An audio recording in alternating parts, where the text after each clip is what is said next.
तो पिछली क्लास में हम लोगों ने जो आपका nth ऑर्डर काइनेटिक्स था उसके बारे में बेसिकली बातचीत कर ली थी, है ना। अब आगे हम लोग कंटिन्यू करते हैं। देखो, आगे हम लोगों को केमिकल काइनेटिक्स को फ़िलहाल 2 पार्ट्स में पढ़ना है। एक्सपेरिमेंटली आप किस तरीके से ऑर्डर निकालते हो, पहला पार्ट, और दूसरा पार्ट होता है किसी भी रिएक्शन को मॉनिटर करना, वो हम पढ़ेंगे। उसके रेट कांस्टेंट को बेसिकली मॉनिटर करना, तो वो खैर एक बातचीत है जिसको हम कल स्टार्ट करेंगे। बट आज हमारा टॉपिक क्या है कि ऑर्डर अगर आपको डिटरमाइन करनी हो एक्सपेरिमेंटली, तो एक्सपेरिमेंटली ऑर्डर किस तरीके से डिटरमाइन की जाती है। क्योंकि अभी तक हमारी जितनी भी बातचीत हुई उसमें मैंने तुमको आई थिंक कई बार ये बताया है कि ऑर्डर आप लोगों का एक एक्सपेरिमेंटली डिटरमाइंड क्वांटिटी है। आप कभी भी ऑर्डर को क्या नहीं कर सकते हो, प्रिडिक्ट नहीं कर सकते, है ना। कि अच्छा तुक्का नहीं मार सकते कि अच्छा इसका 1 ले लो, इसका 2 ले लो, या कोई मैथमेटिकल तरीका नहीं है निकालने का। आपको एक्सपेरिमेंट्स करने पड़ते हैं, ठीक है, एक्चुअल में एक्सपेरिमेंट्स करने पड़ते हैं। वहाँ से आपको डेटा निकालना होता है, उस डेटा को कुछ कैलकुलेशंस, कुछ फॉर्मूलेस में पुट करना होता है, और फिर तुम बता पाते हो कि हाँ करके ये तरीका है, इस तरीके से हम लोग क्या करते हैं, इस रिएक्शन का ऑर्डर निकाल सकते हैं, ठीक है। तो जैसे कि तुम्हें पता है ऑर्डर एक एक्सपेरिमेंटली डिटरमाइंड क्वांटिटी है, एक्सपेरिमेंटली। तो ऐसे में आप जब भी ऑर्डर की बात करते हो तो ऑर्डर कैसे पहचानोगे किसी भी केमिकल रिएक्शन की। तो मेरे हिसाब से जितनी भी पुरानी क्लासेस हुई, पुरानी क्लासेस में मैंने तुम्हें बार बार बताया कि कई बार आपको रिएक्शन के बारे में चीज़ें दी हुई होती हैं। रिएक्शन के बारे में दी हुई होता है, मतलब जैसे रेडियो एक्टिव वर्ड अगर दिख गया मतलब समझ जाओ कि फर्स्ट ऑर्डर रिएक्शन है। बैक्टीरियल दिख गया मतलब समझ जाओ कि फर्स्ट ऑर्डर रिएक्शन है ना। इस तरीके से रिएक्शन के बारे में या फिर रिएक्शन खुद हिंट दे देती है अपने ऑर्डर के बारे में। बट दुनिया में तो हज़ारों करोड़ों रिएक्शंस होती हैं, हम हज़ारों करोड़ों रिएक्शंस को तो याद नहीं रख सकते ना, ठीक है। फिर हमने पढ़ा कि जो के दिया हुआ होता है, के अगर आपके क्वेश्चन में आपको गिवन दिया हुआ है तो आप क्या करो, उस के की यूनिट को देखो।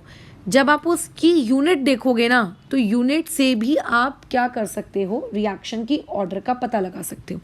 जैसे कि हम सबको पता है कि जो जनरल यूनिट होती है ना, अगर मान लेते हैं कोई रिएक्शन फर्स्ट ऑर्डर है तो फर्स्ट ऑर्डर रिएक्शन के की वैल्यू में आपको ना तो कभी लीटर वाला वर्ड दिखेगा, ना ही आपको कभी भी कंसंट्रेशन यानी कि मोल्स वाला कोई वर्ड दिखेगा, वहाँ पे सिर्फ टाइम दिखेगा। तो मतलब अगर के की यूनिट ऐसी है, second inverse, minute inverse, hour inverse, मतलब समझ जाओ फर्स्ट ऑर्डर रिएक्शन है। मतलब यूनिट के हिसाब से भी हम के बारे में मतलब रिएक्शन के ऑर्डर के बारे में पता लगा सकते हैं, है ना।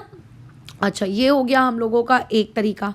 दूसरा तरीका हम लोगों को क्या होता है कि कई बार खुद ही जो क्वेश्चन होता है उस क्वेश्चन में आप लोगों को गिवन देता है, बट बात ये है कि क्वेश्चन वाले को कैसे पता कि उस रिएक्शन का ऑर्डर 2 होगा।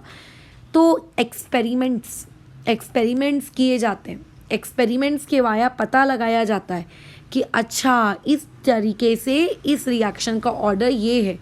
दुनिया में जितनी भी रिएक्शंस होती हैं ना, दुनिया के किसी ना किसी कोने में, किसी ना किसी कॉलेज में, है ना कोई स्टूडेंट, एमएससी वाला, ग्रेजुएशन वाला, वैसे ग्रेजुएशन वालों को तो खैर मिलता नहीं है काम, बट मान लेते हैं किसी का ग्रेजुएशन पूरे तरीके से केमिस्ट्री में ही हो रहा है, वो लोग पीएचडी होल्डर्स, वो यही सब काम करते हैं कि इस रिएक्शन के ऑर्डर क्या होगा, उस वाली रिएक्शन का ऑर्डर क्या होगा। पेपर पब्लिश होते हैं और अगर वो चीज़ सही होती है उसका वेरिफिकेशन होता है, देखा जाता है, और फिर फाइनली उसको पूरी दुनिया में ढिंडोरा पीट पीट के बताया जाता है सबको कि इस रिएक्शन का ऑर्डर इसके रिस्पेक्ट में इतना, उसके रिस्पेक्ट में उतना, ओवरऑल ऑर्डर बराबर इतना। नहीं तो तुम खुद सोचो हमें कैसे पता चलेगा कि किस रिएक्शन का ऑर्डर बराबर क्या है। तो अब हम लोग रिएक्शन का ऑर्डर एक्सपेरिमेंटली कैसे डिटरमाइन करते हैं, ये टॉपिक पढ़ने जा रहे हैं। मतलब हमारा टॉपिक क्या है, experimental determination of order of a reaction, ठीक है। किसी भी रिएक्शन में अगर आपको ऑर्डर ढूंढना हो तो आप उसका ऑर्डर किस तरीके से ढूंढेंगे, ये वाला टॉपिक आज का हमारा है। तो देखो, इस टॉपिक में जो मेरा सबसे फेवरेट मेथड है जिसको मैं प्रोबेबली बहुत ज़्यादा यूज़ करती हूँ और तुम लोगों को भी ये मेथड कई बार यूज़ करना पड़ सकता है, वो है आपका hit and trial method. Even मैं तुम्हें बता दूँ, ये जो टॉपिक आज हम लोग पढ़ रहे हैं ना, ये पूरा एक्सपेरिमेंटल डिटर्मिनेशन, इसके न्यूमेरिकल्स बोर्ड एग्ज़ाम्स में एज वेल एज मेंस में, मतलब हर प्रकार के कॉम्पिटिटिव एग्ज़ाम में बहुत ज़्यादा फेमस है। ठीक है, ये टॉपिक ही अपने आप में एक बहुत ही इम्पॉर्टेंट और बहुत ही मज़ेदार टॉपिक है। इसके रिलेटेड न्यूमेरिकल्स आते ही आते हैं सीधा 3 to 4 मार्क्स के लिए बोर्ड्स में भी। अब ये हिट एंड ट्रायल मेथड क्या है? बेसिकली हिट एंड ट्रायल का मतलब होता है तुक्का मारना, ख़त्म। फॉर एग्जाम्पल एक पेपर है, उसमें 4 ऑप्शन है ABCD। If I would ask you कि बताइए इसमें से कौन सा आंसर सही है, आपको कुछ नहीं पता कैसे करते हैं, क्या करते हैं, आप तुक्का मार के आ गए A ऑप्शन, कोई दूसरा तुक्का मार के आ गया D ऑप्शन, कोई मार के आ गया B option. That is known as hit and trial method, कि अंधेरे में तीर चलाया है, हो सकता है सही हो जाए, हो सकता है सही ना भी हो। तो what do you mean by this hit and trial method? तो देखो, जैसे कि मैं इससे पहले भी तुमको बता चुकी हूँ कि हम हमारे सिलेबस में 2 ही ऑर्डर्स को ज़्यादातर पढ़ते हैं। एक पढ़ते हैं हम लोग ज़ीरो ऑर्डर की रिएक्शन, और दूसरा हम लोग हमारे सिलेबस में पढ़ते हैं आप लोगों की फर्स्ट ऑर्डर की रिएक्शन।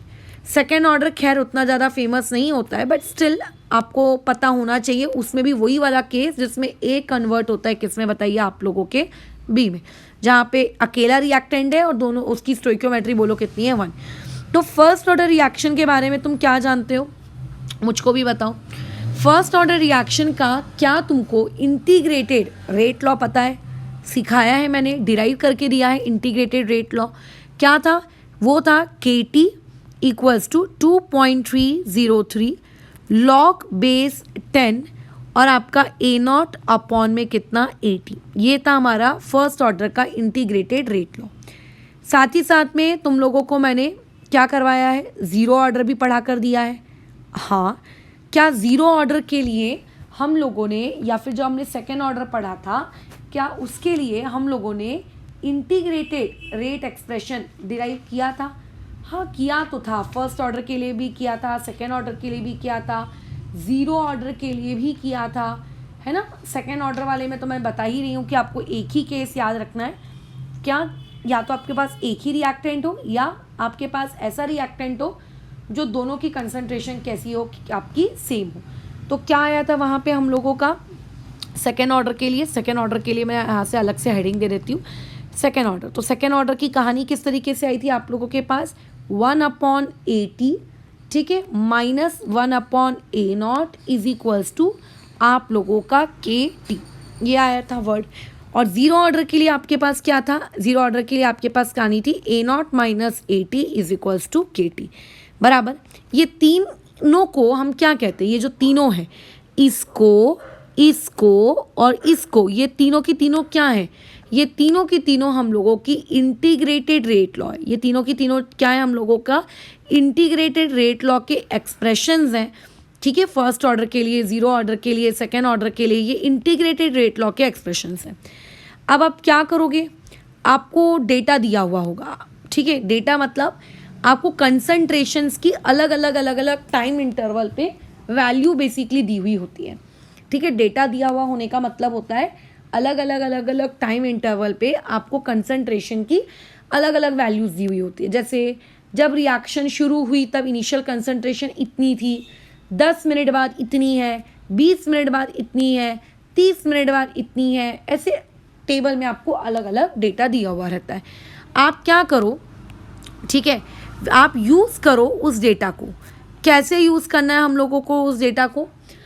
आपके पास जो भी आपको इन तीनों इंटीग्रेटेड में से जो आपको रिएक्शन अच्छी दिख रही है, आप उस रिएक्शन को उठा लो, ठीक है। आप उस पर्टिकुलर रिएक्शन को उठा लो। मान लेते हैं मुझको फर्स्ट ऑर्डर रिएक्शन अच्छी लगती है और मुझे उसका इंटीग्रेटेड रेट लॉ भी अच्छा लगता है। खैर वो किसी को पसंद नहीं आता है क्योंकि उसमें लॉग आ जाता है। मान लेते हैं मुझको पसंद है फर्स्ट ऑर्डर, तो आप क्या करो, जो भी आपको डेटा दिया है यूज़ करो डेटा को for any of the above integrated rate law. ऊपर में से दिए हुए किसी भी इंटीग्रेटेड रेट लॉ के लिए आप उस डेटा को क्या करो, यूज़ करो, किसी भी डेटा के लिए। अब देखो, मैं हमेशा प्रेफर करूँगी सेकेंड ऑर्डर से शुरू मत करना, क्योंकि सेकेंड ऑर्डर की जो रिएक्शंस होती हैं वो जनरली हमको नहीं मिलता है।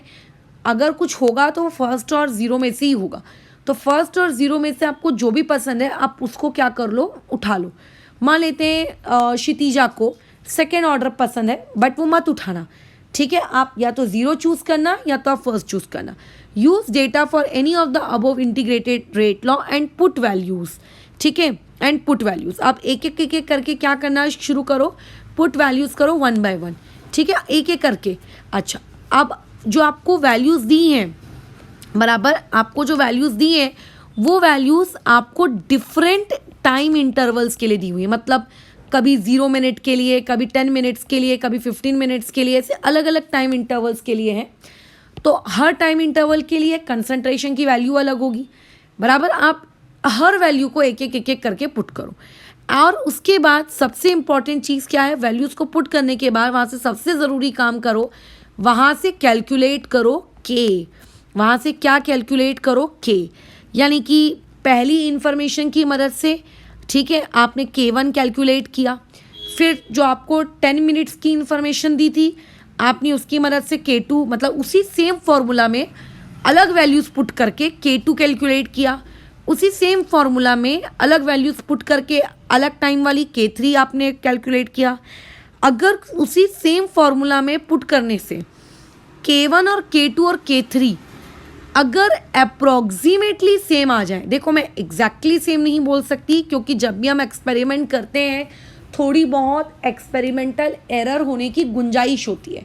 तो आप एग्जैक्ट वैल्यूज़ मैच करेंगी ऐसा नहीं हो सकता। जैसे पहले आ रहा है 5.35, फिर आ रहा है 5.39, तो ये मत बोल देना कि दोनों डेटाज अलग है, दोनों सेम ही है, थोड़ा सा जो डिफरेंस है ना, इतना माइन्यूट एरर चलेगा, ठीक है, इतना माइन्यूट एरर चलेगा। तो अगर आप गिवन फार्मूला में अलग अलग टाइम इंटरवल के डेटा पुट करके अलग अलग के कैलकुलेट करो, 2 केस वैसे सफिशिएंट होते हैं, बट मैं सेफर साइड में खेलूंगी और 3 केस में निकालूंगी। 3 के की वैल्यू निकालो अलग अलग टाइम पे कितनी है, और अगर ये तीनों वैल्यू सेम आ गई, ठीक है, अगर ये तीनों वैल्यूज अप्रॉक्सीमेटली सेम आ गई, इसका मतलब आपको जो डेटा दिया हुआ था, आप जिस डेटा को, आपको जो गिवन डेटा था, ठीक है, आपको जो भी गिवन डेटा था और आप जो फॉर्मूला यूज़ कर रहे थे, फॉर्मूला आप किस बेसिस पे यूज़ कर रहे थे, अपनी मर्जी से कुछ भी हो सकता है। उसी सेम गिवन डेटा को कृतिका ने फर्स्ट ऑर्डर में पुट करके निकाला, क्षितिजा ने उसी सेम फॉर्मूला गिवन डेटा को सेकंड ऑर्डर वाली फॉर्मूले में पुट करके निकाला, और आयुष ने उसी सेम डेटा को 0 ऑर्डर वाले फॉर्मूले में पुट करके निकाला। तो फॉर्मूला आप अपनी मर्जी से चूज़ कर रहे हो, तभी तो इसको हिट एंड ट्रायल मेथड कह रहे हैं कि आपको जो फॉर्मूला यूज़ करना है वो फॉर्मूला यूज़ करो, लेकिन डेटा सभी के लिए सेम रहेगा। तो गिवन डेटा को आप किसी भी फॉर्मूले में डाल सकते हो, बट हर फॉर्मूले में कम से कम डालकर 3 के की वैल्यूज़ निकालो, और अगर तीनों के की वैल्यू सेम आ गई, इसका मतलब जो डेटा आपको दिया गया है और आपने जो फॉर्मूला यूज़ किया है ये एक ही दूसरे के लिए बने हुए हैं, ये एक दूसरे के लॉक एंड की हैं। जैसे अगर आप लोगों के पास घर में एक ताला होता है, ठीक है, तो उस ताले के लिए जो चाबी होती है वो यूनिक होती है ना, बराबर, उसी चाबी से आप लोगों का वो पर्टिकुलर ताला खुल जाता है, बराबर। अगर आप कोई दूसरी चाबी लेकर आओगे तो ताला नहीं खुलेगा। तो वैसे ही आपका जो गिवन डेटा है इज़ लाइक अ ताला एंड फार्मूला इज़ लाइक अ की। आप जो भी फॉर्मूला यूज़ करोगे उससे आप के की वैल्यू निकालोगे। और याद रखना, किसी भी रिएक्शन में, मैं पहले भी बता चुकी हूँ, जो के की वैल्यू होती है वो सिर्फ टेम्परेचर की वजह से चेंज होती है। मतलब अगर तुम टेम्परेचर में वेरिएशन करोगे, जो कि हम अभी आने वाली 3-4 दिनों की क्लासेस के बाद सीखेंगे, अगर आप टेम्परेचर में वेरिएशन करोगे तो के में वेरिएशन होता है, अदरवाइज के वेरी नहीं होता, ठीक है। के जो होता है आप लोगों का यहाँ पे रेट कांस्टेंट, ये डिपेंड करता है only on temperature, not on concentration. वो सिर्फ और सिर्फ किस पे डिपेंड करता है, टेम्परेचर पे डिपेंड करता है, नॉट ऑन कंसंट्रेशन। तो ऐसे केस में अब अगर तुम्हें ये लगता है कि कंसंट्रेशन की अलग अलग समय पे अलग अलग वैल्यूज़ आने पर के बदलना चाहिए, तो के नहीं बदलेगा। अगर उस गिवन डेटा को आपने लेट से फर्स्ट ऑर्डर के फॉर्मूले में पुट किया और आपके अलग अलग टाइम इंटरवल पे अगर आपको सेम के नहीं मिल रहा है, इसका मतलब वो डेटा उस पर्टिकुलर फार्मूला का है ही नहीं, वो ताले की चाबी नहीं है। फिर आप उसको 0 ऑर्डर में पुट करो, ज़ीरो ऑर्डर में भी आपने उसी सेम डेटा को पुट किया और कम से कम 3 के कैलकुलेट किए और तीनों के आपस में अलग अलग आ रहे हैं, तो इससे ये समझ जाओ कि वो पर्टिकुलर डेटा उस पर्टिकुलर फॉर्मूला का है ही नहीं। तो अब बचा कौन? सेकेंड ऑर्डर, क्योंकि मैं पहले ही बता चुकी हूँ हायर ऑर्डर जनरली हमारे सिलेबस में नहीं है, तो मतलब ज़रूर वो फिर सेकेंड ऑर्डर रिएक्शन रही होगी। बट खैर पुट करके देख लेना। तो अगर आप गिवन डेटा को फॉर्मूले में पुट करते हो और आपको तीनों के की वैल्यू सेम मिलती है, तो इससे हम लोग क्या प्रिडिक्ट करेंगे? इससे हम कंक्लूजन ये निकालेंगे कि वो फॉर्मूला जिस ऑर्डर का था, ठीक है, वो फॉर्मूला जिस ऑर्डर का था, मतलब सेकेंड ऑर्डर का फॉर्मूला यूज़ किया था आपने कि फर्स्ट ऑर्डर का यूज़ किया था, है ना, जिस भी ऑर्डर का वो फॉर्मूला था, वो फॉर्मूला जिस ऑर्डर का था, रिएक्शन भी उसी ऑर्डर वाली ही होगी, ठीक है, रिएक्शन भी उसी ऑर्डर की ही होगी, ठीक है, रिएक्शन उसी ऑर्डर की होगी। ये आप लोग वहाँ से क्या कर सकते हो? कंक्लूड कर सकते हो। इसीलिए इस पर्टिकुलर मेथड को हिट एंड ट्रायल मेथड कहते हैं, क्योंकि फॉर्मूला कौन सा यूज़ करना है ये आप पे डिपेंड करता है। आप फर्स्ट ऑर्डर यूज़ करो, सेकेंड ऑर्डर यूज़ करो, ज़ीरो ऑर्डर यूज़ करो, और ऐसा कुछ नहीं है कि पहली बार आप जो फॉर्मूला यूज़ कर रहे हो उससे आपके के सेम आ जाए। ज़रूरी नहीं है कि आपके के सेम आए, आपके के अलग भी आ सकते हैं, बराबर। तो फिर आपको फिर कोई दूसरा फॉर्मूला यूज़ करना पड़ेगा। So therefore we call it as आपका हिट एंड ट्रायल मेथड, ठीक है। चलो अब दूसरे मेथड की तरफ बात करते हैं। न्यूमेरिकल्स भी करवा के दूंगी, बट पहले सारे मेथड्स को मैं एक बार डिस्कस कर लूँ, उसके बाद नेक्स्ट मेथड इज आप लोगों का हाफ लाइफ मेथड, ठीक है। जो नेक्स्ट मेथड है मेथड नंबर 2, जिसको हम लोग काफ़ी ज़्यादा यूज़ भी करते हैं, ठीक है। Half life method is a better option than आप लोगों का ऊपर वाला हिट एंड ट्रायल मेथड, क्योंकि देखो हिट एंड ट्रायल मेथड में कैसा है, आपका लक इन्वॉल्व है। जैसे मान लेते हैं एग्ज़ाम हॉल में पहुंचने से पहले आपको मैंने जितने भी क्वेश्चंस करवाए, हर बार आप उस क्वेश्चन में हिट एंड ट्रायल लगाने के लिए जो फॉर्मूले का उपयोग करते थे वो था फर्स्ट ऑर्डर वाला, और हर बार आपके के सेम भी आ जाते थे। तो सोचो आपकी किस्मत कितनी अच्छी कि जो न्यूमेरिकल्स आपको मिल रहे हैं उनमें फर्स्ट ऑर्डर पे आप फॉर्मूला लगाते हो पहली बार, और पहली बार में आपका सब कुछ सेम भी आ जाता है। अब तुम एग्ज़ाम हॉल में पहुँचे, तुमने फर्स्ट ऑर्डर के लिए फॉर्मूला लगाया, तुम्हारे के की वैल्यू सेम नहीं आई, तो फिर तुम सेकंड के लिए लगाओगे, तुम्हारे उसमें भी वैल्यू सेम नहीं आई, फिर तुम ज़ीरो के लिए लगाओगे एंड सो ऑन। मतलब तुम तुक्का मार रहे हो। अगर किस्मत अच्छी है तो हो सकता है कि पहली वैल्यू डालने पर ही आपका के, पहला फॉर्मूला यूज़ करने पर ही आपका के सेम आ जाए, अगर नहीं तो फिर दूसरा, नहीं तो फिर तीसरा, नहीं तो फिर चौथा। So therefore this is known as hit and trial method, ठीक है। चलिए नेक्स्ट मेथड में आते हैं, दैट इज आप लोगों की half life method. Half life method is very simple. हम लोग ये चीज़ ऑलरेडी डिस्कस कर चुके हैं पुरानी क्लासेस में कि जो टी हाफ होता है वो इन्वर्सली प्रोपोर्शनल होता है। किस चीज़ के इन्वर्सली प्रोपोर्शनल होता है? इनिशियल कंसंट्रेशन के n raise to the power -1 के। मतलब अगर तुम्हें कल को कोई भी रिएक्शन का ऑर्डर ढूंढना हो, ठीक है, या फिर किसी भी रिएक्शन का ऑर्डर दिया हो और पूछा जाए कि इसकी टी हाफ बताइए कैसे डिपेंड कर रही है इनिशियल कंसंट्रेशन के, तो जैसे कि तुम जानते हो कि फर्स्ट ऑर्डर टी हाफ उसका जो होता है, फर्स्ट ऑर्डर का टी हाफ वो इंडिपेंडेंट होता है इनिशियल कंसंट्रेशन के। क्यों इंडिपेंडेंट होता है? फर्स्ट ऑर्डर मतलब n बराबर 1, और जैसे ही देखो तुम इस पर्टिकुलर फॉर्मूले में n की वैल्यू 1 पुट करोगे, ए नॉट की पावर में क्या आ जाएगा? 1 - 1 यानी कि 0, और ए नॉट की पावर 0 मैथ्स में पढ़ा है ना, A raise to the power 0 equal to 1, यानी कि टी हाफ के फॉर्मूले में ए नॉट आ ही नहीं रहा, तो हम कहेंगे कि इंडिपेंडेंट है। तो बेसिकली किसी भी ऑर्डर के लिए टी हाफ इनिशियल कंसंट्रेशन पे कैसे डिपेंड कर रहा है ये हम इस पर्टिकुलर फॉर्मूले से ढूंढ सकते हैं। अब यही फॉर्मूला हम लोगों की हेल्प करेगा क्या पता करने के लिए? आप लोगों की रिएक्शन की ऑर्डर पता करने के लिए, ठीक है। क्या करने के लिए? रिएक्शन की ऑर्डर पता करने के लिए। कैसे हेल्प करेगा? Let's see.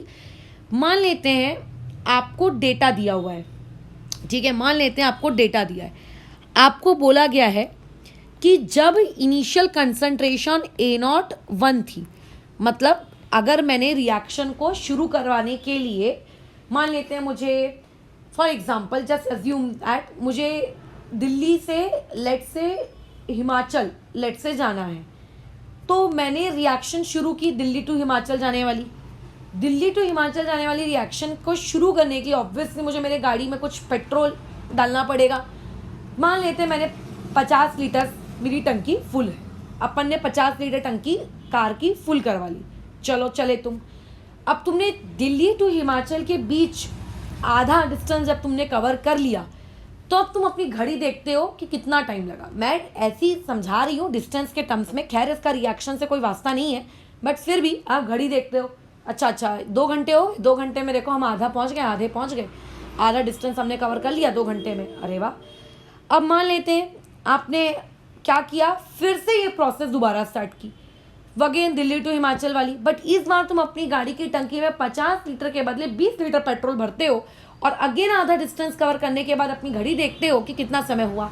आप देखते हो अरे 2 घंटे ही हुए, यानी कि आपकी गाड़ी की टंकी में आपने स्टार्टिंग में 20 लीटर पेट्रोल भराया है कि आपने स्टार्टिंग में 50 लीटर पेट्रोल भराया है, इस पे आपका टी हाफ डिपेंड नहीं कर रहा। आप इनिशियल कंसंट्रेशन रिएक्शन की कितनी ले रहे हो उससे आपके रिएक्शन का टी हाफ डिपेंड नहीं कर रहा है ना, उससे आपके रिएक्शन का टी हाफ डिपेंड नहीं कर रहा है। तो मैं ऐसा बता दूं तुमको, ठीक है, इफ़ यू हैव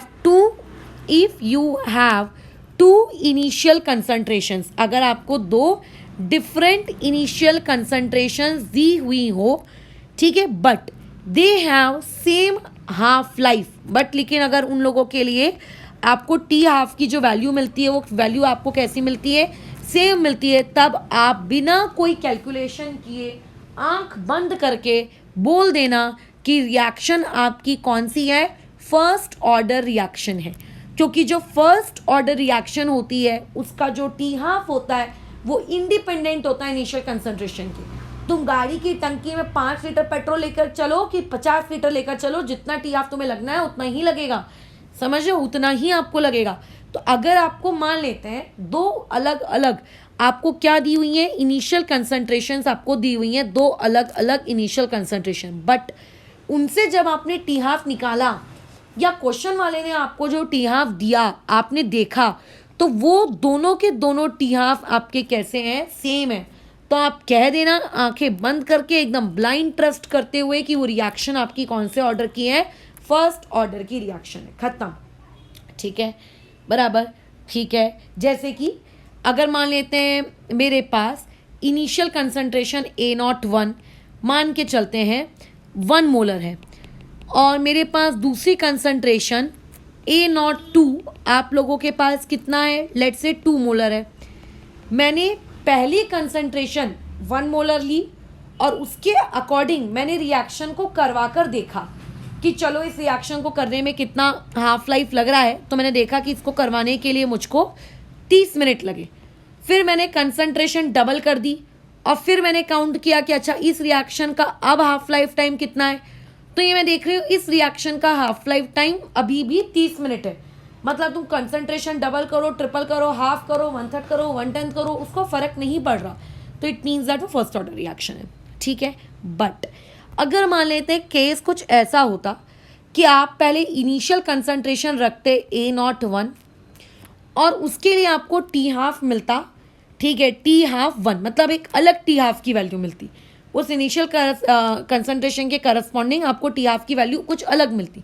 फिर आप इनिशियल कंसंट्रेशन कितनी रखते, आप लेट्स से चेंज कर देते, लेट्स से A02, तो आप देख रहे हो कि आपके टी हाफ की जो वैल्यू है वो भी चेंज हो गई। तो इससे ये समझ में आ गया कि इनिशियल कंसंट्रेशन टी हाफ आपस में कुछ रिलेटेड है ना। तो फर्स्ट ऑर्डर तो नहीं हो सकती, can not be first order, इतना तो समझ जाओ।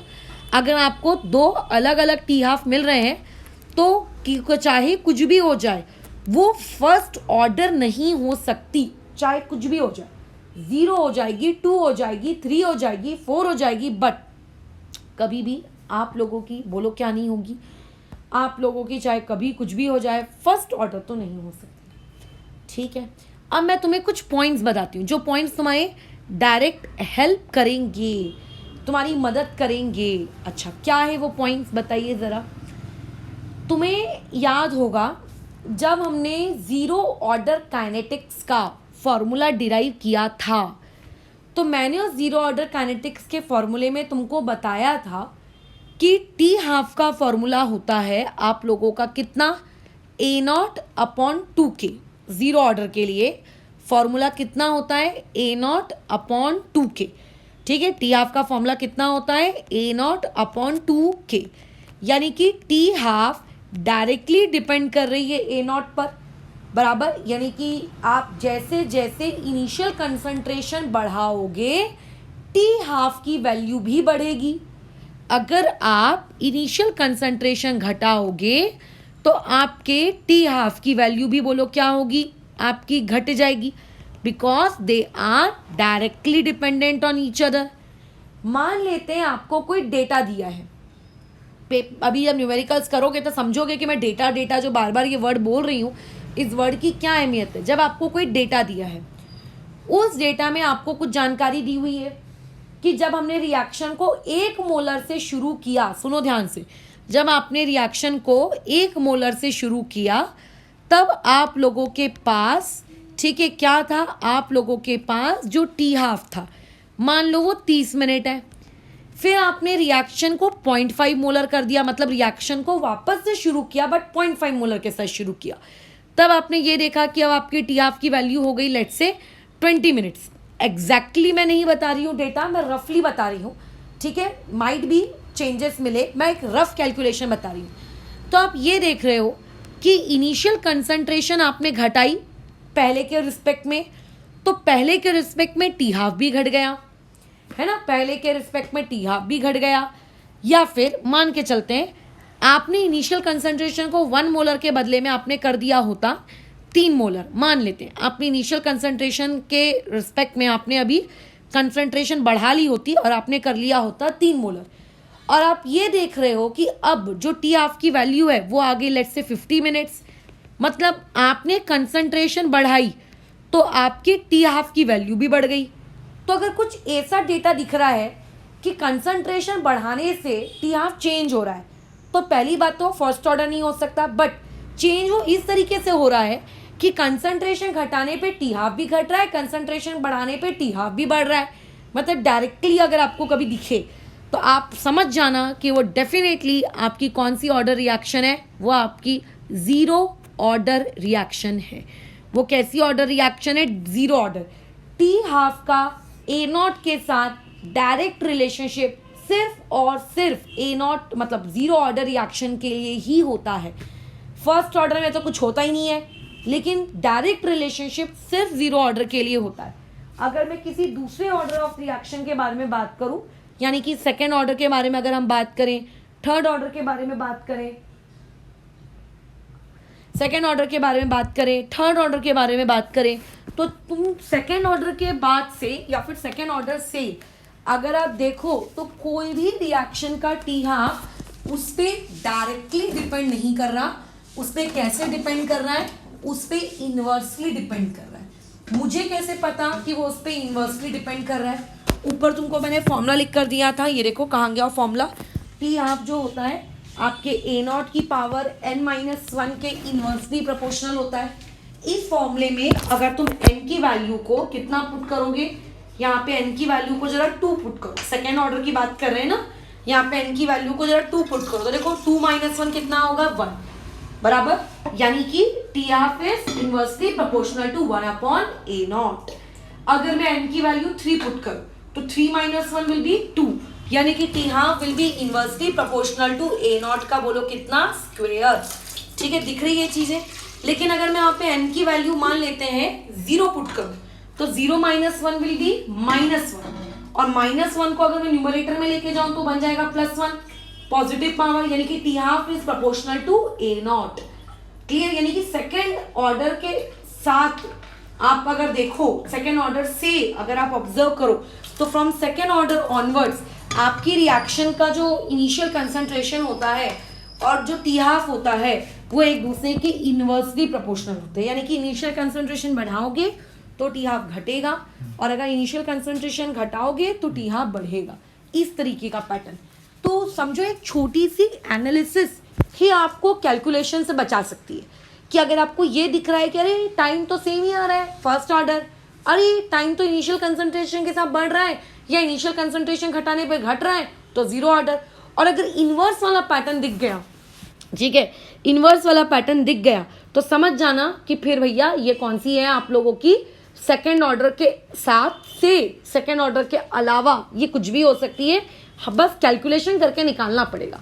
लेकिन सोचो हमारी ज़िंदगी कितनी आसान हो गई, हम ऑप्शंस को कट कर सकते हैं कि अच्छा जीरो नहीं हो सकता, फर्स्ट नहीं हो सकता, अच्छा तो होगा तो सेकंड या सेकंड से ज़्यादा वाली।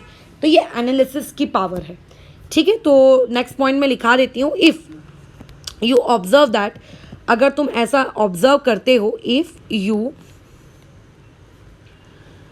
Observe that T half and A naught are inversely related to each other, ठीक है, are inversely related to each other,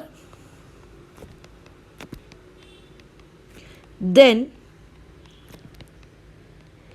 order may be 2 और more than it, ठीक है, या तो वो 2 होगी या तो उससे ज़्यादा होगी। एग्जैक्टली कितनी होगी वो हमें कैलकुलेशंस करके ही पता चलेगा। बट सोचो कितनी अच्छी प्रिडिक्शन हो गई ना हमारी कि ये हो सकता है, ये नहीं हो सकता, ये हो सकता है, ये नहीं हो सकता। हाँ, अब तुम्हें इन्वर्सली रिलेटेड का मतलब पता होना चाहिए कि एक वैल्यू को बढ़ाने पे दूसरी वैल्यू आप लोगों की क्या हो रही है, घट रही है। चलिए खैर, आ जाते हैं कि कैलकुलेशन करने की अगर बारी आई तो मैडम हम कैलकुलेशन कैसे करेंगे। फॉर्मूले पे आ जाते हैं। फॉर्मूला क्या होगा, देखो, अगर मान लेते हैं आपके पास इनिशियल कंसंट्रेशन A01 होती है तो उसके लिए टी हाफ का फॉर्मूला क्या होता है, 1/T half raise to the power n-1। अच्छा चलो, टी हाफ के रिस्पेक्ट में गलत लिख दिया मैंने एक्चुअली, रुको। अगर मैं पहले टी हाफ की बात करूँ तो टी हाफ 1 इनिशियल कंसंट्रेशन से कैसे रिलेटेड होगी, n-1। अगर मैं टी हाफ 2 की बात करूं तो वो कैसे रिलेटेड होगा, 1/ initial concentration A0 to n-1। दोनों का रेशियो ले लो। दोनों का रेशियो लेने पे फॉर्मूला क्या बन जाएगा, फॉर्मूला नहीं बन जाएगा आप लोगों का टी हाफ पहले वाले का अपॉन टी हाफ दूसरे वाले का इक्वल टू A0 यानी कि इनिशियल कंसंट्रेशन दूसरे वाले की अपॉन A0 इनिशियल कंसंट्रेशन पहले वाले की raise to the power n-1। क्योंकि कॉमन था ना n-1 दोनों में, A0 में, तो मैंने कॉमन पावर चढ़ा दी। अब अगर क्या होता है आप लोगों को पेपर में ये दिया होता है, ये दिया होता है, ये दिया होता है, ये दिया होता है, चारों, और n निकालना होता है, मैथ्स है सारी सी। या फिर ये मान लेते हैं यहाँ पे टोटल कितने वेरिएबल्स हैं, यहाँ पे टोटल इस फॉर्मूले में 5 वेरिएबल्स हैं। 5 वेरिएबल्स यहाँ पे कौन कौन से हैं, पहला वेरिएबल है टी हाफ 1, दूसरा वेरिएबल है टी हाफ 2, तीसरा वेरिएबल है A0 1, चौथा वेरिएबल है A0 2 और पांचवा वेरिएबल है n। इन पांचों में से कोई 4 क्वांटिटी दे देगा, पांचवी क्वांटिटी आपको निकालनी होगी, बस खत्म। ये कहानी थी तुम लोगों के टी हाफ वाले मेथड की, ठीक है। 2 मिनट पानी पी लूं मैं।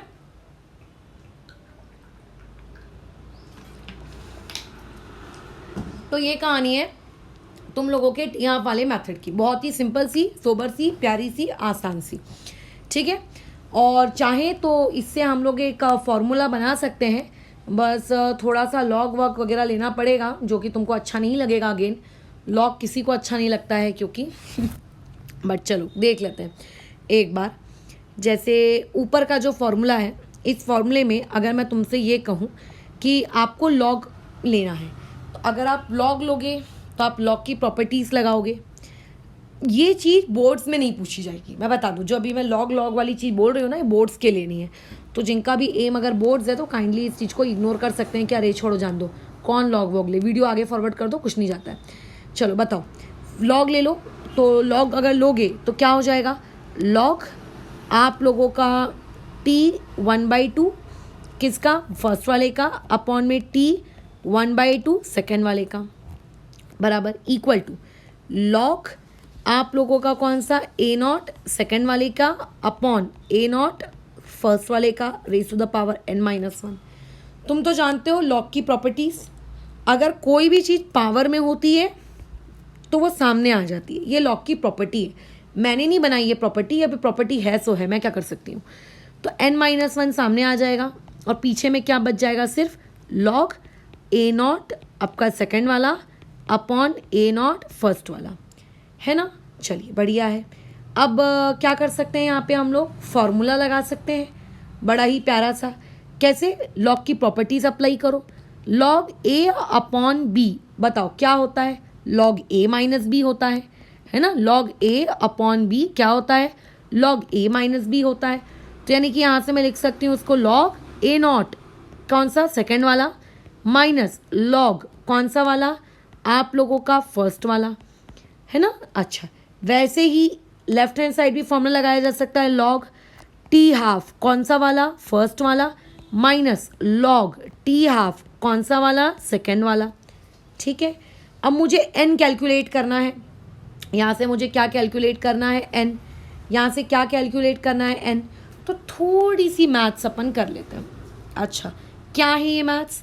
ये जो एंटायर क्वांटिटी है, ये पूरी की पूरी उठा के इधर डिवाइड में ले आओ।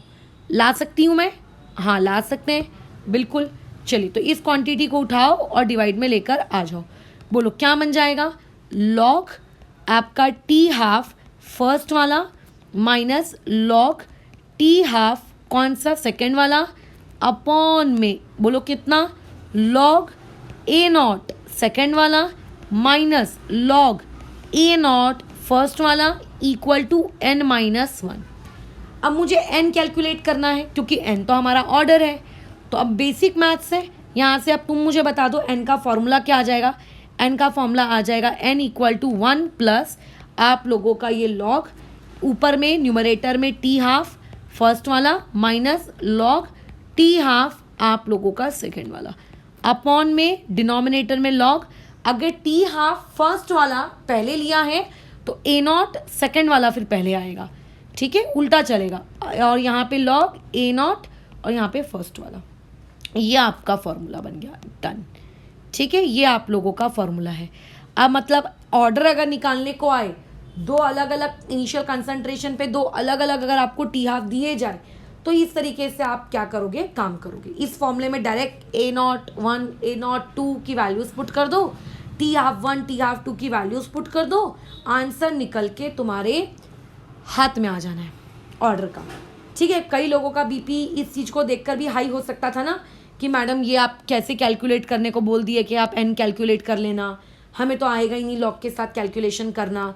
तो ये उन लोगों के लिए कि जिन लोगों को एन कैलकुलेट करते नहीं बनेगा, मान लेते हैं, तो वो इस तरीके से डायरेक्टली फॉर्मूले में वैल्यू पुट करो। फॉर्मूला ऐसा भी हो सकता था, ध्यान रखना, कि टी हाफ 2 पहले होता और टी हाफ 1 बाद में होता। लेकिन अगर ऐसा फॉर्मूला लिखते तो फिर डिनोमिनेटर में चेंज करना पड़ता, फिर ए नॉट 2 पीछे लिखते और ए नॉट 1 आगे लिखते। पैटर्न ध्यान रखो कि अगर टी हाफ 1 आगे लिखा है तो टी हाफ 2 पीछे लिखा है, तो फिर ए नॉट जब ऊपर में क्योंकि 1 वाले को पहले लिखा है तो नीचे में 2 वाले को पहले लिखा है। थोड़ा पैटर्न याद रखना, न्यूमरेटर में कौन है, डिनोमिनेटर में कौन है, वो चीज़ें याद रखना। ठीक है, कि ऊपर में हाफ लाइफ होती है और नीचे में इनिशियल कंसंट्रेशन होती है। खैर, तो ये हो गए टोटल आप लोगों के 2 तरीके जिससे आप एक्सपेरिमेंटली क्या कैलकुलेट कर सकते हो, ऑर्डर कैलकुलेट कर सकते हो। अब हम आते हैं हमारे तीसरे तरीके की तरफ, जो कि बहुत ज़्यादा आप लोगों का फेमस तरीका है। वो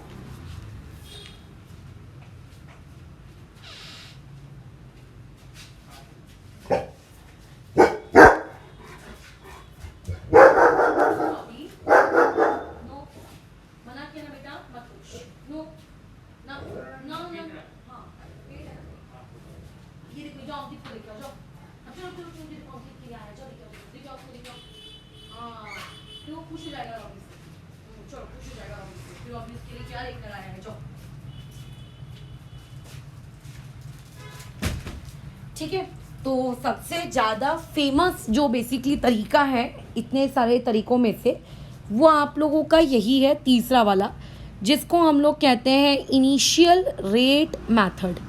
ठीक है, अब ये जो इनिशियल रेट मेथड है, इसमें इवन बोर्ड एग्जाम्स में भी भर भर के न्यूमेरिकल्स पूछे जाते हैं, आपके मेंस वगैरह में भी बहुत ज़्यादा इस पे न्यूमेरिकल्स पूछे जाते हैं।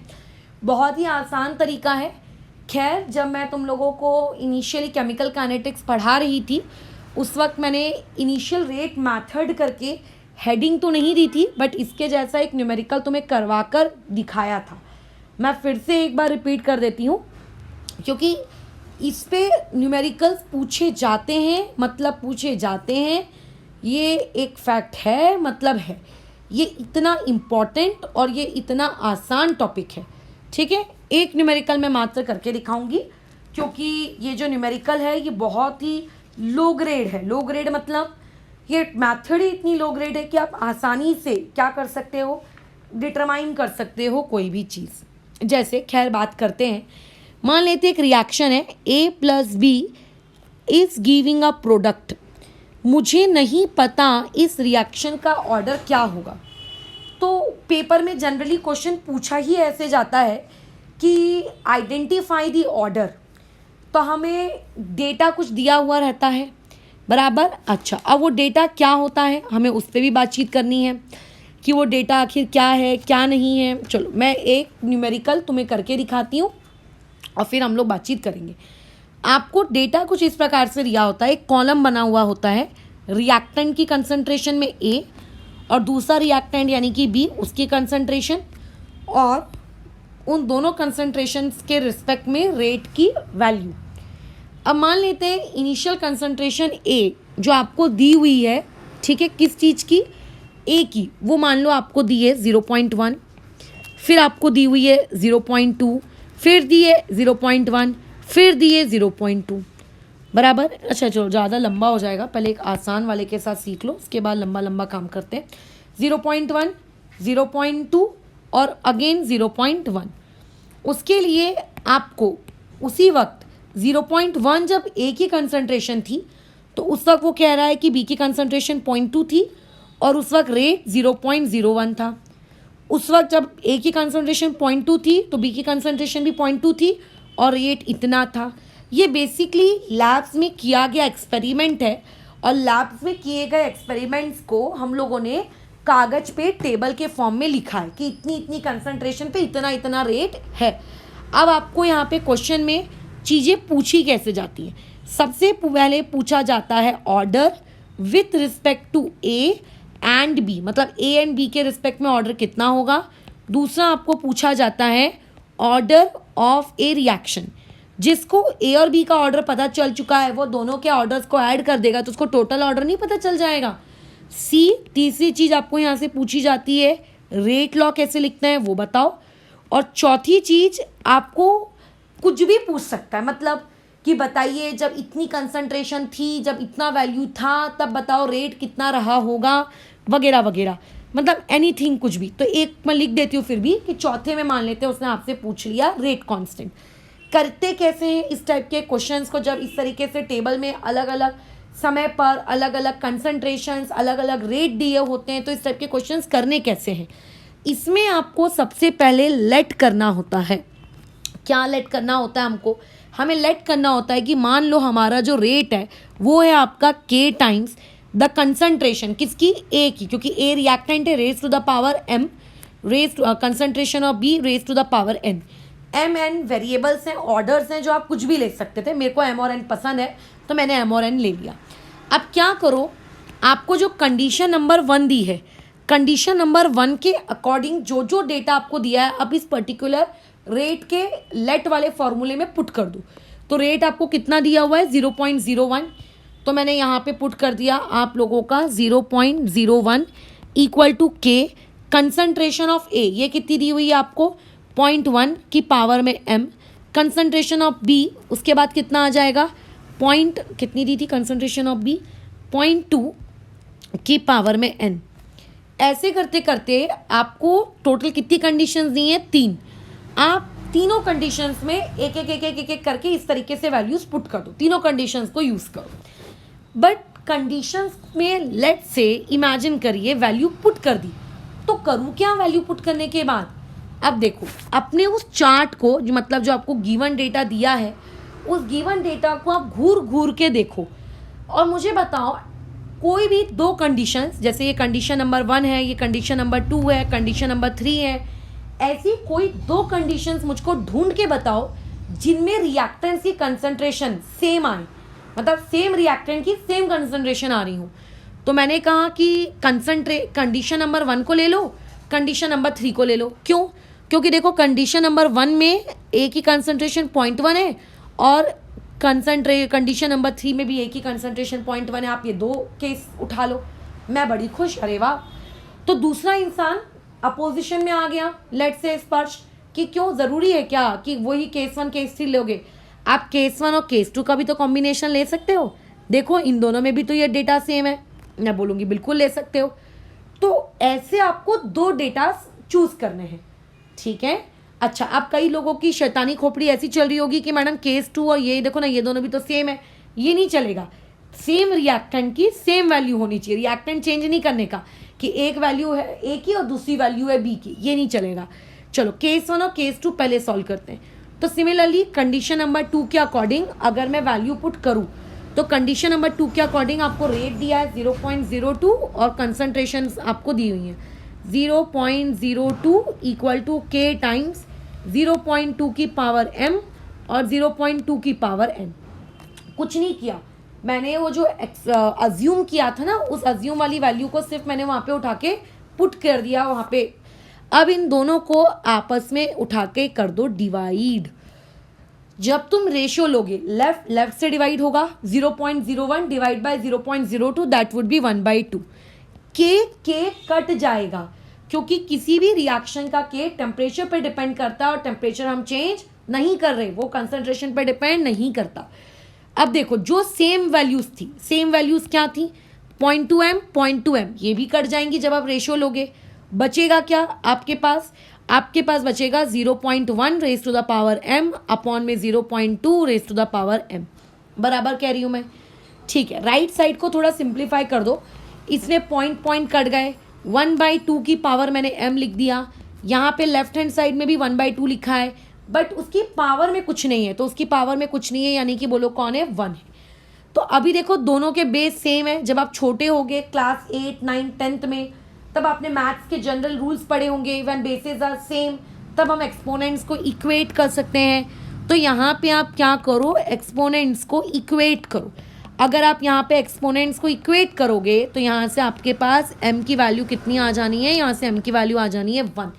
m की वैल्यू 1 आई मतलब क्या, m कौन था मेरा, m मेरा ऑर्डर था a के रिस्पेक्ट में, है ना। तो यानी कि हमारे पास यहाँ से आंसर आ गया देयरफॉर ऑर्डर ऑफ a, ठीक है, ऑफ रिएक्टेंट ए का ऑर्डर आप लोगों के पास बताइए कितना है, आप लोगों के पास 1 है।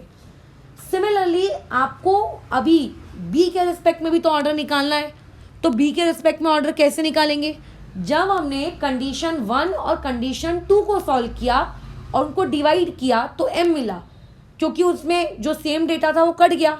तो वैसे ही एक और एंट्री ढूंढो ऊपर के चार्ट में से जिनमें आपको सेम डेटा देखने को मिल रहा है, तो वो कंडीशन 1 और कंडीशन 3 वाला डेटा है ना। तो जब आप क्या करोगे, सॉल्व करोगे कंडीशन नंबर 1 को और कंडीशन नंबर 3 को, तब आपको वहाँ पे क्या होगा, जो सेम डेटा है, सेम डेटा कौन है, ए वाला, वो कट जाएगा, सिर्फ बी वाला बचेगा। बी की पावर बोलो कितनी है, हमारे क्वेश्चन में n है, तो आप वहाँ से सेम इसी तरीके से क्या कर सकते हो, वैल्यूज निकाल सकते हो। चलो मैं करके दिखा देती हूँ तुम लोगों को एक न्यूमेरिकल अच्छे डिटेल में। तो कंडीशन नंबर 1 के अकॉर्डिंग आंसर क्या, मतलब इक्वेशन क्या है, 0.01 इक्वल टू के 0.1 की पावर m 0.2 की पावर n। कंडीशन नंबर 2 के अकॉर्डिंग, कंडीशन नंबर 3 के अकॉर्डिंग डेटा क्या है, 0.08 इक्वल टू के 0.1 की पावर m और 0. आप लोगों का कितना, 4 की पावर में n। अब डिवाइड कर लो, डिवाइड करोगे तो क्या आएगा, 1/8 इक्वल टू के और के कट जाएगा, देखो के और के कट गया, 0.1m कट गया, बचा कितना 0.2 अपॉन 0.4, जिससे मैं क्या लिख सकती हूँ 1/2 की पावर में बोलो कितना n। अभी गधे के जैसे पावर्स को इक्वेट मत कर लेना, पावर्स को तब इक्वेट करते हैं जब बेस सेम हो। क्या यहाँ पे आपका बेस सेम है, नहीं, यहाँ पे बेस अलग है, एक तरफ 1/2 एक तरफ 1/8, तो ऐसे में पहले आप बेस सेम करो, ठीक है। 1/8 को आप क्या लिखो, 1/8 को आप क्या लिख सकते हो, 1/2 का क्यूब, या फिर मैं ऐसा लिख सकती हूँ 1 क्यूब अपॉन 2 क्यूब, ठीक है। इतनी बेसिक मैथ्स आनी चाहिए, 1 क्यूब अपॉन में 2 क्यूब, यानी कि मैं इसको लिख सकती हूँ 1/2 का होल क्यूब। अब देखो हो गई बेस सेम दोनों की, 1/2 हो गई दोनों की बेस सेम। अब तुम इक्वेट करो, तो अब जब तुम इक्वेट करोगे तो यहाँ से n की वैल्यू बोलिए कितनी आ गई, 3 आ गई। यानी कि आपको ये पता चल गया कि ऑर्डर ऑफ रिएक्टेंट बी आप लोगों के पास कितना है, आप लोगों के पास कितना है, 3 है। अगर ए का ऑर्डर पूछे तो ए के रिस्पेक्ट में जवाब देना, बी का ऑर्डर पूछे तो बी के रिस्पेक्ट में जवाब देना। बट अगर उसने ऑर्डर पूछ लिया किसका, उस पूरी की पूरी रिएक्शन का, तो रिएक्शन का ऑर्डर कैसे निकालते हैं, जितने भी ऑर्डर्स हैं उनका एडिशन। तो 2 ऑर्डर थे, एक ए वाला था और एक बी वाला था, दोनों को ऐड कर दो तो टोटल कितना आया, 4। तो उस रिएक्शन का ऑर्डर टोटल कितना हो गया, आप लोगों के पास 4 हो गया। इस टाइप का न्यूमेरिकल मैं ऑलरेडी आपको करवाई हूँ प्रीवियस क्लास में भी, तो आई डोंट थिंक कि तुमको कोई तकलीफ होगी। ठीक है, नेक्स्ट चीज वो आपसे ये पूछ सकता है कि रेट लॉ लिखो। तो रेट लॉ लिखना तो यार दुनिया का सबसे आसान काम है। क्या होता है रेट लॉ का एक्सप्रेशन, रेट इक्वल टू के टाइम्स कंसंट्रेशन ऑफ ए। ना तो आपको ए की वैल्यू पुट करनी है, ना तो आपको बी के कंसंट्रेशन की वैल्यू पुट करनी है, आपको सिर्फ और सिर्फ उनके ऑर्डर्स की वैल्यू पुट करनी है। तो ए का ऑर्डर कितना आया, आप लोगों का 1 आया, बी का ऑर्डर कितना आया, आप लोगों का 2 आया, सॉरी 3 आया। तो ये बन गया हमारा रेट लॉ। यानी कि रेट लॉ लिखते वक्त कभी भी कंसंट्रेशन ऑफ ए और कंसंट्रेशन ऑफ बी आपको पुट नहीं करना है। ठीक है, चौथी चीज वो यहां से आपसे कुछ भी पूछ सकता है। जैसे उसने आपसे पूछ लिया रेट कांस्टेंट यानी कि के की वैल्यू निकालो। तो मैं अगेन रिपीट कर रही हूं, जो रेट कांस्टेंट होता है, ठीक है, जो रेट कांस्टेंट होता है, उस रेट कांस्टेंट को हम कभी भी क्या नहीं कर सकते, इनिशियल कंसंट्रेशन के वजह से चेंज नहीं होता, वो फिक्स होता है। मतलब कंडीशन 1 से अगर आपने के निकाला, कंडीशन 2 से आपने के निकाला, कंडीशन 3 से आपने के निकाला, तीनों ही कंडीशन से निकाला हुआ के आप लोगों का कैसा रहेगा, सेम रहेगा। तो आपके पास जो ऊपर 3 कंडीशंस थी, जैसे मान लो 1, मान लो ये 2, ऊपर कोई भी, put proper values in any condition.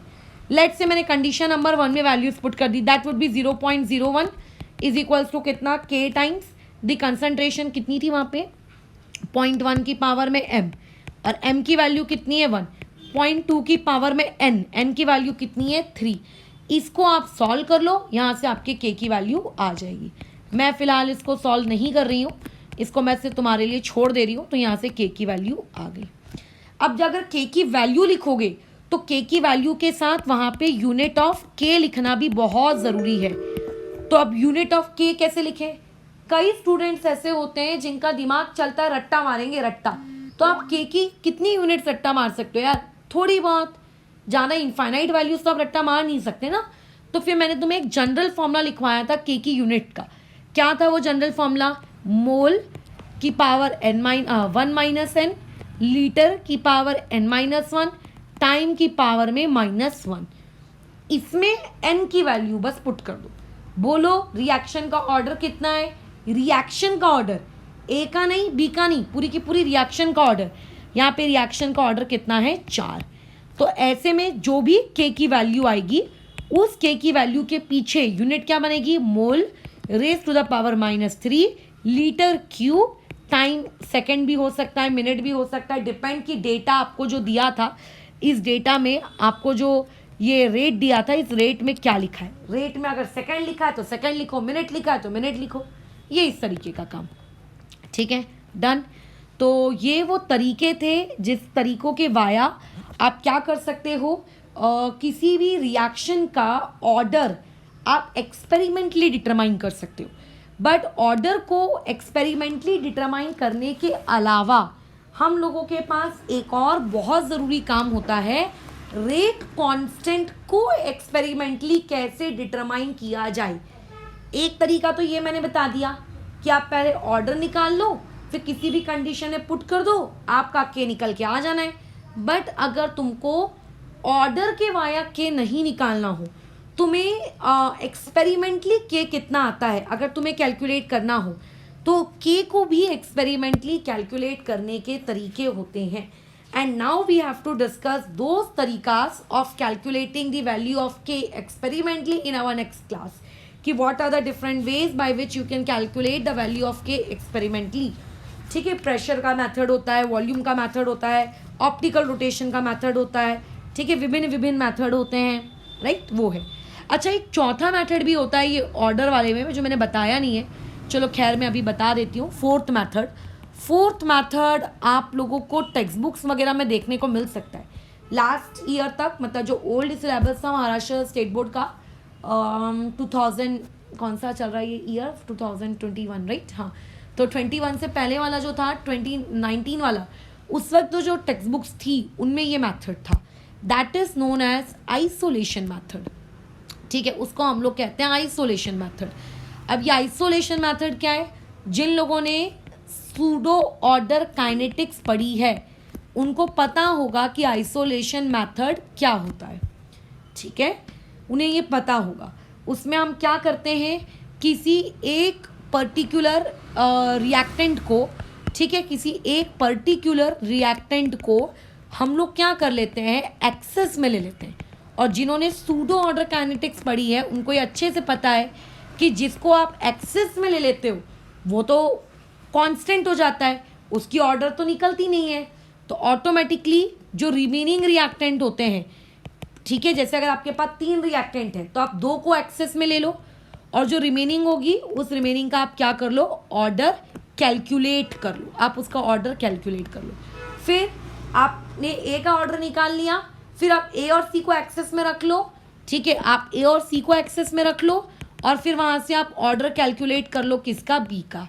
फिर उसके बाद क्या कर लो, आप वहाँ पे फिर ए और बी को क्या कर लो, एक्सेस में रख लो और फिर वहाँ से आप ऑर्डर किसका कैलकुलेट कर लो, सी का ऑर्डर कैलकुलेट कर लो।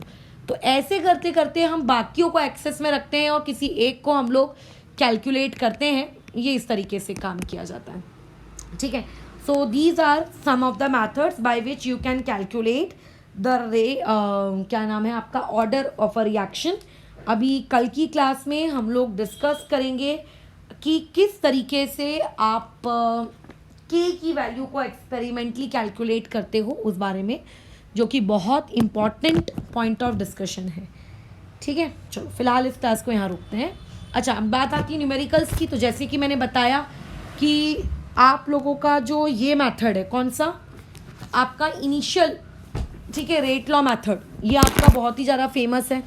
इसका न्यूमेरिकल में एक करवा चुकी हूँ, बस वैल्यू चेंज कर करके आपको उसी के जैसा न्यूमेरिकल पकड़ाता रहेगा, है ना। चलो एक हाफ लाइफ वाले पे भी न्यूमेरिकल करा देते हैं। आपको डेटा देखो कुछ इस तरीके का दिया हुआ है, एक मिनट,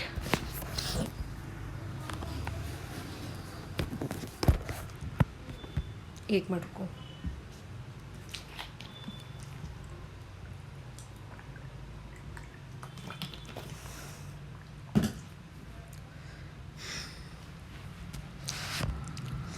देखो क्वेश्चन आपको दिया है कि आपके पास एक सेकेंड ऑर्डर की केमिकल रिएक्शन है, ठीक है, जिसका आपको हाफ लाइफ दिया हुआ है, ठीक है, has T half equal to 60 hours, ठीक है, एट 300 केल्विन, ठीक है, व्हेन इनिशियल कंसंट्रेशन यानी कि ए नॉट जब आपके पास 0.5 मोलर था। अब वो ये बोल रहा है कि इफ़ सेम रिएक्शन, मतलब ऊपर वाली जो रिएक्शन है वैसी ही सेम रिएक्शन आप कंडक्ट करवाते हो, कब कंडक्ट करवाते हो, जब आप लोगों के पास ए नॉट बराबर 1 मोलर है और अगेन आपका टेम्परेचर 300 केल्विन है, तब आपको ये बताना है कि, एक मिनट रुको,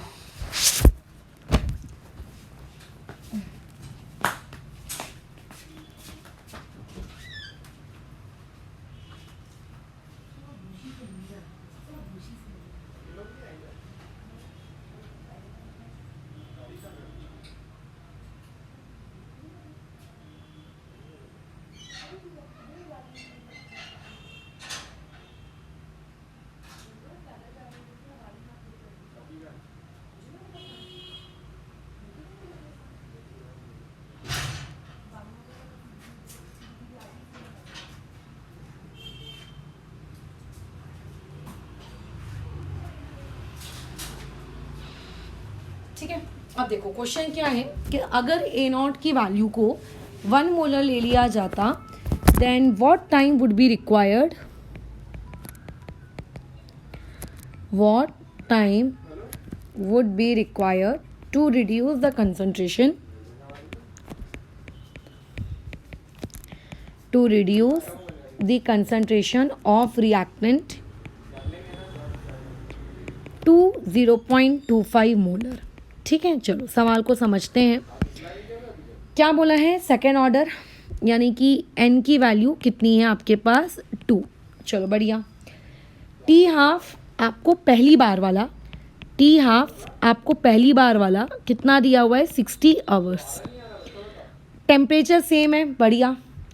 अब आपको उस वक्त जब टी हाफ 60 आवर्स था तब आपको इनिशियल कंसंट्रेशन कितनी दी हुई थी 0.5, यानी कि ये आपको दिया हुआ है A01 0.5। अब वो बोल रहा है कि अब अगर हम इनिशियल कंसंट्रेशन 1 मोलर कर दें, यानी कि अब वो ये चाहता है कि सेकेंड टाइम इनिशियल कंसंट्रेशन हो जाए 1 मोलर, तो बताओ कितना टाइम लगेगा कि हम कंसंट्रेशन को 0.25 मोलर तक पहुंचा सकें। देखो लैंग्वेज को समझना बहुत ज़्यादा ज़रूरी है, ठीक है, लैंग्वेज को समझो। क्या बोल रहा है, निकालना क्या है पहले वो पता करो। क्या बोल रहा है, what time would be required, ठीक है, वो हमारा सेकेंडरी कंसर्न है, क्या टाइम लगेगा, पहले समझते हैं लैंग्वेज को, ताकि रिएक्टेंट की कंसंट्रेशन को हम रिड्यूस करके 0.25 मोलर पर ले आएँ। यानी कि अभी हमारी कंसंट्रेशन कितनी है 1 मोलर, और हम चाहते हैं कि इस इनिशियल से हम फाइनल कहाँ पे पहुँच जाएं 0.25 मोलर पे पहुँच जाएं। मतलब स्टार्टिंग में मेरे पास क्या था, एक यानी कि 100%, और मैं चाहती हूँ कि मेरी रिएक्शन 25% पर पहुँच जाए। अगर 25% पे मेरी रिएक्शन पहुँचेगी तो बोलो ख़त्म कितनी हुई होगी, 75% आप लोगों की बोलो क्या हो गई होगी, ख़त्म हो गई होगी, है ना। 75% ख़त्म हो गई होगी और 25% आप लोगों के पास बाकी होगी। केमिकल काइनेटिक्स में यही समझना बहुत ज़रूरी है कि कितना परसेंटेज ख़त्म हुआ और कितना परसेंटेज आपका बचा। तो 25% बचा रहे 100 के रिस्पेक्ट में, तो बोलो कितना टाइम लगेगा, वो तुमसे ये पूछ रहा है। हे भगवान, चलो खैर जो भी पूछ रहा है वो अलग बातचीत है।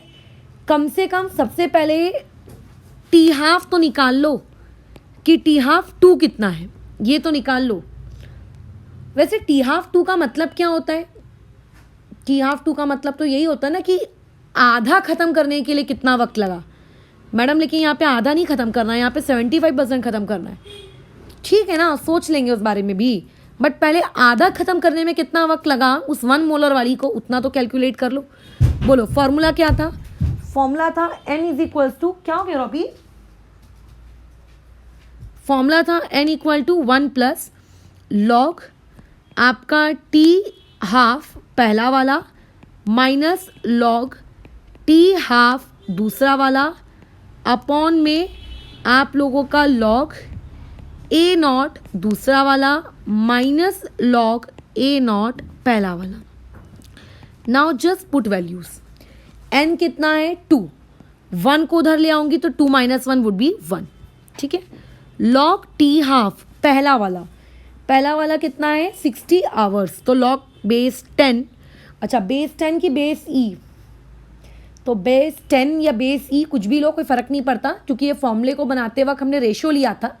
तो अगर आपने बेस 10 लेके 2.303 वाला फैक्टर रखा भी होगा तो रेशो लेते वक्त वो कैंसिल हो गया होगा, ठीक है। तो बेस 10 ही होगा डेफिनेटली, 60 बेस ई की, क्योंकि वैल्यूज़ याद रखना यार, मतलब बाप रे। ये आप लोगों का अपॉन में लॉग A0 दूसरा वाला, तो दूसरा वाला आप लोगों को कितना दिया हुआ है 1 मोलर, है ना। दूसरा वाला आपको कितना दिया है 1 मोलर, पहला वाला आपको कितना दिया है 0.5, तो 0.5 को मैं लिख रही हूँ 5 × 10⁻⁻1 इतना। चलिए अब सॉल्व कर लिए, ऊपर आ जाएगा log 60। log 60 को क्या लिख सकती हूँ मैं, log 60 को लिख सकते हैं 3 × 2 × 10 माइनस में log base 10 T half second वाला अपॉन log बेस 10 1 कितना होता है। जैसे कि मैंने इससे पहले भी बताया, कुछ बेसिक लॉग की वैल्यूज़ आपको याद होनी चाहिए, तो उसमें ये बेसिक वैल्यू है 1, 0 होता है। माइनस प्रॉपर्टी लगाइए, मल्टीप्लिकेशन आपको दिख रहा है log A × log B, क्या लिख सकते हो log A plus log B, क्या हो जाएगा minus log base 10 5 minus log base 10 10⁻⁻1। मैं कैलकुलेशंस इसीलिए करके दिखा रही हूँ ताकि जिन लोगों को लॉग की प्रॉपर्टीज लगाने में दिक्कत है वो ताकि सीख सके। सिमिलरली 3 इंटू 2 इंटू 10, इस चीज़ को क्या लिखा जा सकता है, इसको भी लॉग की प्रॉपर्टीज़ में लिखा जा सकता है, log base 10 3 plus log base 10 2 plus log base 10 10 बराबर इक्वल टू 1। अच्छा, डिनोमिनेटर में क्या बच जाता है उससे बात करते हैं। लॉग 3 कितना होता है 0.4771, लॉग 2 कितना होता है 0.3010, लॉग 10 कितना होता है 1, माइनस में ये आपका लॉग 10 t हाफ सेकेंड वाला बराबर अपॉन में कितना बचेगा आप लोगों के पास, देखो एक मिनट, कितना बचेगा आप लोगों के पास log 5।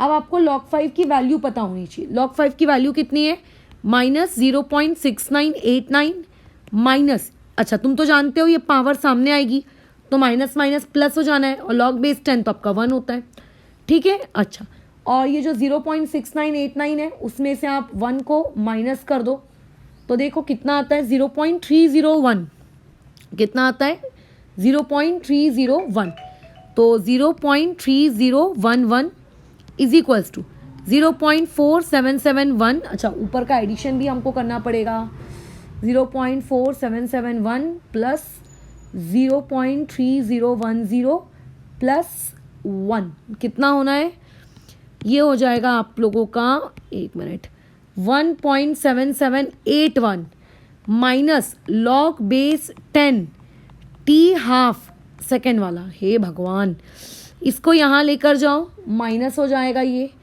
0.3011, कितना आ गया, दोनों तरफ का माइनस माइनस कैंसिल हो जाएगा तो आ जाएगा लॉग बेस 10 आप लोगों का t हाफ कौन सा सेकेंड वाला इज इक्वल्स टू आपका कितना बचेगा ये 1.477।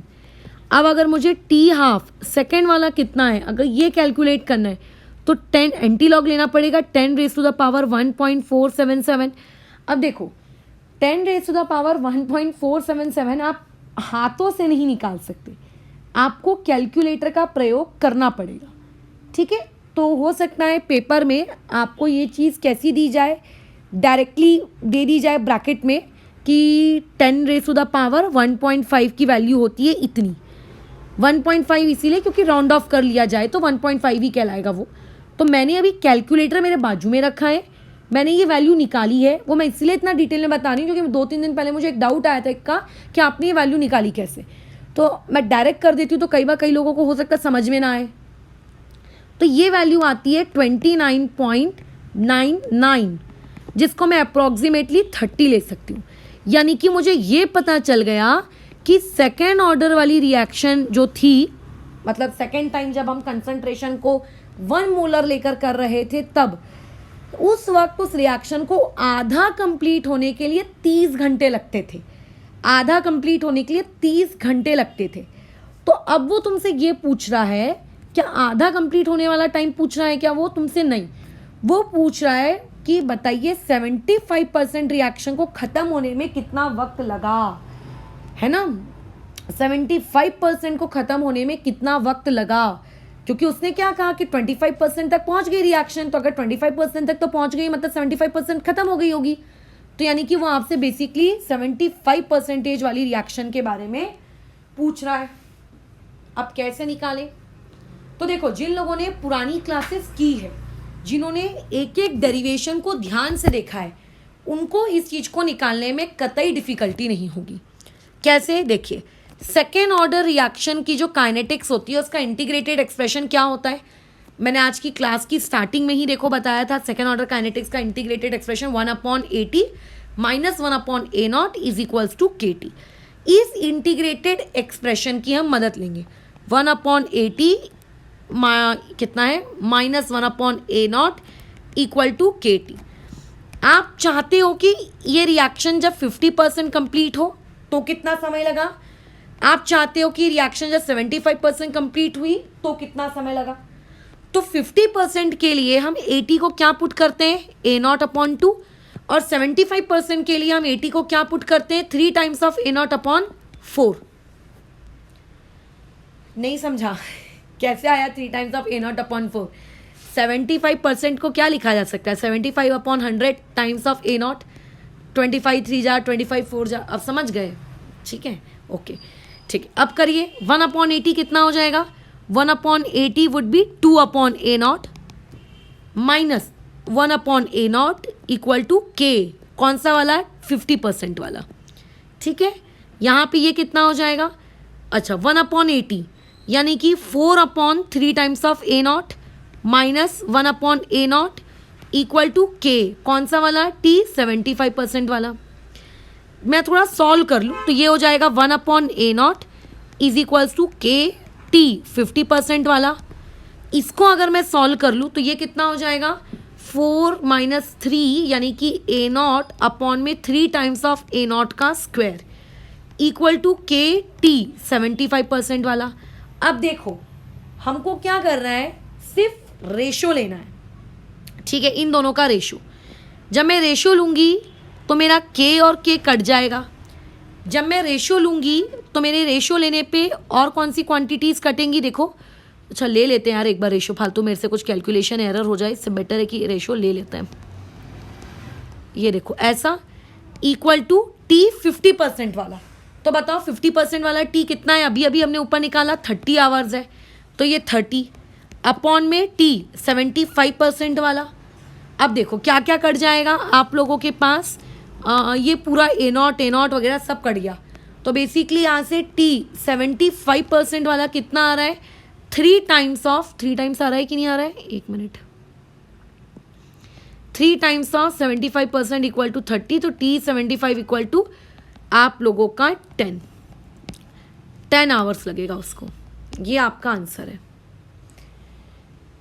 कैसा है, तो लग रहा है कठिन है, बट थोड़ा सा अगर प्रैक्टिस करो तो अब मेरे को तुम्हें समझाना है, इसीलिए मुझे समझाने में इसको 10 से 11 मिनट लग गए, बट अगर ये चीज़ तुम्हें खुद को करनी होती है एक बार सीखने के बाद तो नहीं लगता, ठीक है।